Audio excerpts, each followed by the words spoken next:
Welcome to Study Bridge for Assam. Please subscribe to our channel. Birubala Rabha.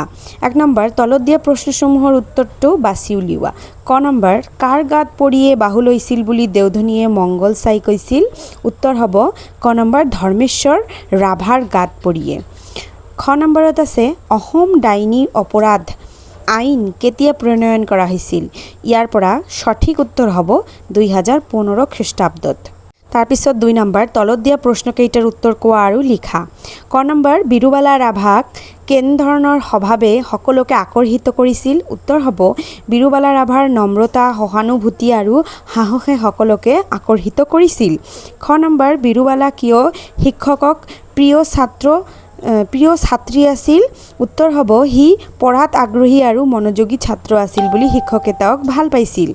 গ number Birubala ৰাভাৰ লগত ডাইনী বিশ্বাস বিৰোধী অভিযানৰ অংশগ্ৰহণ কৰা সংগঠনটোৰ নাম কি? উত্তৰ হ'ব সংগঠনটোৰ নাম আছিল মিছন বিৰুবালা। ঘ নম্বৰ বিৰুবালা ৰাভাৰ মিছন বিৰুবালা অভিযানক অসম চৰকাৰে কি হিচাপে স্বীকৃতি দিছিল?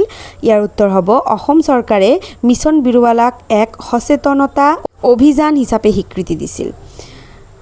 নম্বৰ ৰাজ্য চৰকাৰে বিৰুবালা ৰাভালৈ কি বঁটা আগবঢ়াইছিল? ৰাজ্য চৰকাৰে তেওঁক নাৰী শক্তি বঁটা আগবঢ়াইছিল।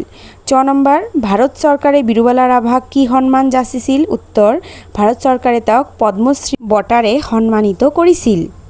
তাৰপিছত 3 নম্বৰ তলত দিয়া প্ৰশ্নবোৰৰ উত্তৰ আলোচনা কৰি কোৱা আৰু লিখা। ক নম্বৰ বিৰুবালা ৰাভাই ডাইনী বিশ্বাসৰ কবলৰ পৰা সমাজখন কিয় মুক্ত কৰাৰ পণ লৈছিল? ডাইনী সন্দেহত বহু নিৰীহ নাৰীক হেনস্থা আৰু হত্যা কৰা হৈছিল। বিৰুবালা ৰাভাই এই অন্যায় ৰোধ কৰাৰ বাবে সমাজক মুক্ত কৰিবলৈ পণ লৈছিল। ইয়াৰ পিছত খ নম্বৰ মিছন বিৰুবালা অভিযানে ডাইনী বিশ্বাসৰ বিৰুদ্ধে কেনেদৰে কাম কৰিছিল?